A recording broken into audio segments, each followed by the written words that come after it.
आज भारत में अगर कोई चीज सबसे ज्यादा इस्तेमाल होती है तो वो है यूपीआई।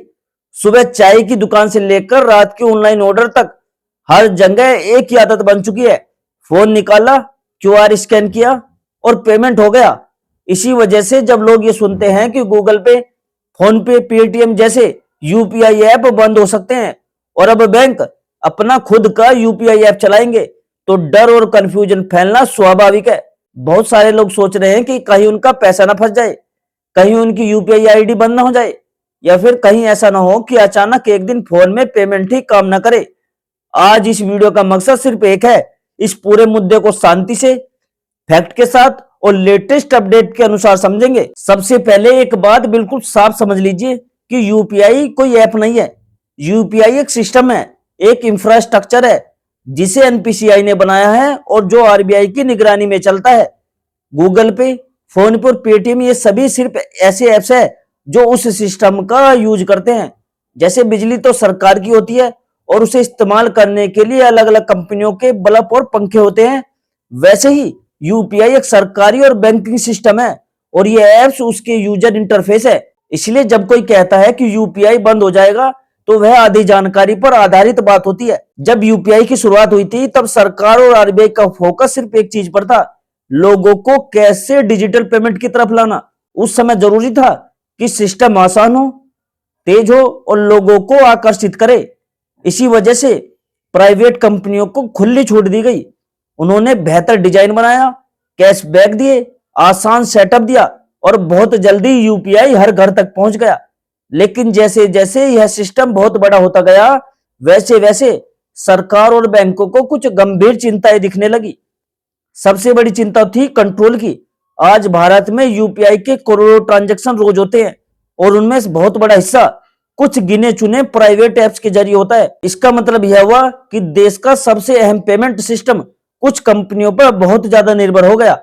अगर कभी भी किसी वजह से उन कंपनियों का सिस्टम डाउन होता है, कोई कानूनी विवाद आता है या कोई बिजनेस डिसीजन बदलता है, तो उसका असर सीधे आम आदमी पर पड़ता है।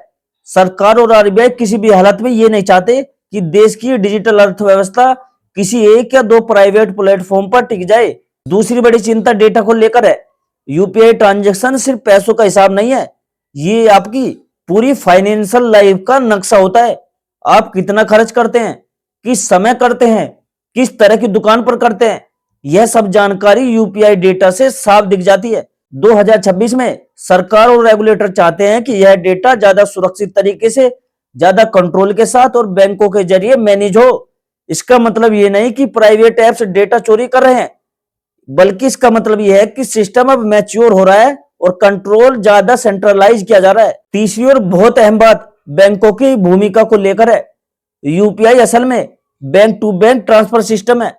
पैसे आपके बैंक अकाउंट से निकलता है और सामने वाले के बैंक अकाउंट में जाता है, लेकिन यूजर के सामने बैंक लगभग गायब हो गए और प्राइवेट ऐप से सब कुछ बन गए। बैंक सिर्फ बैकएंड सपोर्ट बनकर रह गए हैं। अब 2026 में यही बैलेंस बदला जा रहा है। आरबीआई और एनपीसीआई दोनों चाहते हैं कि बैंक सिर्फ फ्रंट में आए, यूजर के सीधे संपर्क में रहे और यूपीआई का असली मालिकाना रोल निभाए। यही वजह है कि पिछले कुछ समय से आपने देखा होगा कि लगभग हर बैंक अपने मोबाइल ऐप को नए सिरे से डिजाइन कर रहा है।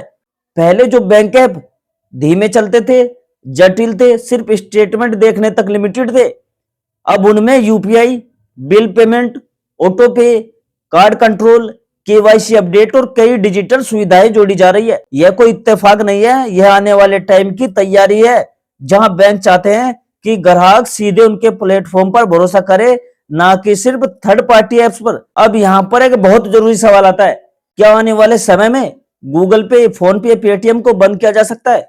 इसका सीधा सा जवाब है बिल्कुल भी नहीं। अचानक या पूरी तरह से भी नहीं, लेकिन यह उतना भी सच है कि आने वाले समय में रेगुलेशन जरूर बढ़ेगा। शेयर मार्केट को लेकर सख्ती होगी, कुछ नई सुविधाएं पहले बैंक ऐप्स पर आ सकती है और हाई वैल्यू या सेंसिटिव ट्रांजैक्शन में बैंक ऐप्स को प्राथमिकता मिल सकती है। इसका मतलब यह हुआ कि यूजर को धीरे धीरे बैंक ऐप की आदत डालनी पड़ेगी, भले ही वह पूरी तरह से प्राइवेट ऐप छोड़े या ना छोड़े। आम आदमी के लिए इसका सबसे बड़ा मतलब यह है कि डरने की कोई जरूरत नहीं है। आपका पैसा सेफ है, आपकी यूपीआई आईडी सुरक्षित है और आपके रोजमर्रा का पेमेंट सिस्टम अचानक ठप नहीं होगा। लेकिन अगर आप ये सोचते हो कि यूपीआई हमेशा बिना किसी नियम, बिना किसी ट्रैकिंग और बिना किसी बदलाव के चलता रहेगा, तो ये आपकी बहुत बड़ी गलतफहमी है। जैसे जैसे सिस्टम बड़ा होता है, नियम भी आते हैं और जिम्मेदारी भी बढ़ती है। 2026 के हिसाब से एक और अहम बदलाव यह है कि यूपीआई को अब सिर्फ पेमेंट की सुविधा नहीं, बल्कि फाइनेंशियल रिकॉर्ड के तौर पर भी देखा जा रहा है।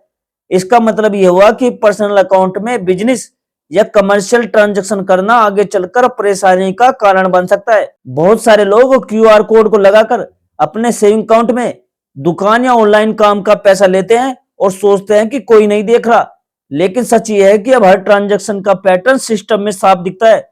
ये बदलाव ऐप्स की वजह से नहीं, बल्कि पूरे बैंकिंग और टैक्स सिस्टम के अपडेट की वजह से है। आने वाले टाइम में यूपीआई ज्यादा सुरक्षित होगा, लेकिन साथ ही ज्यादा सख्त भी होगा। OTP, device binding, alert, KYC और फ्रॉड मॉनिटरिंग पहले से ज्यादा मजबूत होगी। इसका फायदा उन लोगों को मिलेगा जो साफ और सही तरीके से सिस्टम का इस्तेमाल करते हैं। नुकसान सिर्फ उनको होगा जो अफवाहों पर भरोसा करते हैं या नियमों को हल्के में लेते हैं। अब दोस्तों, मैं आपको कुछ बोनस टिप्स बताता हूं जो अगर आप यूपीआई यूज करते हो उनमें ये टिप्स बहुत काम आएंगे। और एक बात और याद रखना, जो ये टिप्स मैं आपको बता रहा हूं ये बैंक वाले आपको कभी भी नहीं बताएंगे, तो ये बोनस टिप्स ध्यान से देख लेना। दोस्तों, पहली बोनस टिप्स ये है कि आने वाले टाइम में यूपीआई इस्तेमाल करते वक्त सिर्फ ऐप नहीं, बल्कि आपका मोबाइल नंबर और डिवाइस भी बहुत मायने रखेगा। आरबीआई और एनपीसीआई अब डिवाइस बाइंडिंग को और सख्त कर रहे हैं। इसका मतलब यह हुआ कि अगर आपने नया फोन लिया है और बिना सही प्रोसेस के यूपीआई चलाने की वहां पर कोशिश की, तो ट्रांजैक्शन फेल हो जाएगा या कुछ समय के लिए यूपीआई ब्लॉक भी हो सकती है। इसलिए फोन बदलते वक्त हमेशा पहले पुराने फोन से यूपीआई डिसेबल करें, फिर नए फोन में बैंक या यूपीआई ऐप सेट करें। बहुत से लोग ये सोचते हैं कि अलग अलग यूपीआई इस्तेमाल करने से सिस्टम कंफ्यूज हो जाता है या खतरा बढ़ जाता है, लेकिन सच्चाई ये है कि खतरा ऐप की संख्या से नहीं, बल्कि गलत आदतों से होता है। अगर आप एक ही बैंक अकाउंट को 3-4 यूपीआई ऐप्स में जोड़ते हो, लेकिन एसएमएस अलर्ट, ईमेल अलर्ट और बैंक नोटिफिकेशन बंद रखते हो, तो ये रिस्क बढ़ता है। इसलिए चाहे एक ऐप इस्तेमाल करो या 4, बैंक से आने वाले अलर्ट कभी भी बंद मत कीजिए। तीसरा टिप्स है, बैंक ऐप्स और थर्ड पार्टी ऐप्स के बीच फीचर का फर्क बढ़ सकता है। कुछ ऐसे फीचर्स हो सकते हैं जो पहले सिर्फ बैंक के ऑफिशियल ऐप पर आए, जैसे बड़े अमाउंट का OTP control, UPI transaction freeze या इंस्टेंट डिस्प्यूट रेजुलेशन। अगर आज बैंक ऐप थोड़ा स्लो या बोरिंग लगता है तो उसे अभी नजरअंदाज मत कीजिए, क्योंकि वही ऐप आगे चलकर आपको प्राइमरी यूपीआई टूल बनेगा। बहुत लोग ये मान लेते हैं कि यूपीआई से किया गया हर पेमेंट पूरी तरह प्राइवेट होता है और कोई रिकॉर्ड नहीं बनता। ये सबसे बड़ी गलतफहमी है। 2026 के बाद यूपीआई ट्रांजैक्शन सिर्फ पेमेंट नहीं, बल्कि फाइनेंशियल बिहेवियर की तरह देखा जाएगा। अगर आपके अकाउंट में बार बार बड़ी रकम आती जाती है या एक ही तरह के ट्रांजैक्शन लगातार होते हैं, तो सिस्टम अपने आप उसे फ्लैग कर सकता है। इसलिए पर्सनल और कमर्शियल ट्रांजैक्शन को जितना हो सके अलग रखो। अगर आप दुकान, छोटा बिजनेस या ऑनलाइन काम करते हो, अगर आप अभी अपने सेविंग अकाउंट के क्यूआर से पेमेंट ले रहे हो, तो आने वाले टाइम में यह परेशानी का कारण बन सकता है। बैंक और जो टैक्स सिस्टम है, दोनों अब ये देख रहे हैं कि अकाउंट का इस्तेमाल किस उद्देश्य से हो रहा है। इसलिए बेहतर यही है कि समय रहते करंट अकाउंट या अलग बिजनेस अकाउंट पर शिफ्ट कर लिया जाए, चाहे काम छोटा ही क्यों ना हो। दोस्तों, छठी बोनस टिप्स यह है कि यूपीआई में होने वाला फ्रॉड ज्यादातर सिस्टम की वजह से नहीं, बल्कि यूजर की जल्दबाजी की वजह से होता है। कोई कॉल आया, कोई लिंक आया या किसी ने कहा कि कैंसिल करने के लिए रिक्वेस्ट एक्सेप्ट कर लो, और लोग बिना पढ़े क्लिक कर देते हैं। याद रखिए, आने वाले टाइम में सिस्टम और सख्त होगा, लेकिन अगर आपने खुद गलती की तो बैंक भी हमेशा पैसा वापस नहीं दिला पाएगा। इसलिए यूपीआई में गोल्डन रूल यही है कि पैसा पाने के लिए कभी भी रिक्वेस्ट अप्रूव नहीं की जाती। दोस्तों, इस पूरी वीडियो का सार सिर्फ इतना है कि यूपीआई बंद नहीं हो रहा, बल्कि बदल रहा है। ये बदलाव डराने के लिए नहीं, बल्कि सिस्टम को लंबे टाइम तक सुरक्षित और भरोसेमंद बनाने के लिए। अगर आप आज से ही अपने बैंक का ऑफिशियल ऐप इंस्टॉल करके रखते हो, लॉगिन तैयार रखते हो और ये समझ लेते हो कि यूपीआई अब सिर्फ सुविधा नहीं बल्कि जिम्मेदारी भी है, तो चाहे भविष्य में बैंक का ऐप ज्यादा चले या प्राइवेट ऐप, आपको किसी भी हालात में परेशानी नहीं होगी। दोस्तों, वीडियो के एंड में बस यही कहना चाहूंगा कि सोशल मीडिया की हर वायरल लाइन पर भरोसा मत कीजिएगा। यूपीआई बंद, पैसा जब्त, क्यूआर अवैध, जो जैसे शब्द होते हैं ज्यादा क्लिक पाने के लिए होते हैं, सच्चाई बताने के लिए नहीं होते। सच्चाई ये है कि भारत का डिजिटल पेमेंट सिस्टम और मजबूत हो रहा है, और जो लोग जानकारी के साथ चलेंगे वही सबसे ज्यादा सुरक्षित रहेंगे। और अगर दोस्तों आपको ये जानकारी अच्छी लगी हो तो वीडियो को लाइक जरूर कीजिएगा। और क्या आप चाहते हो कि बैंक के यूपीआई ऐप्स भी आए? मुझे कमेंट में यस जरूर लिखना। और दोस्तों मैं मिलता हूं आपसे अगली वीडियो में एक नई जानकारी, एक नए अपडेट के साथ। तब तक के लिए जय हिंद, जय भारत।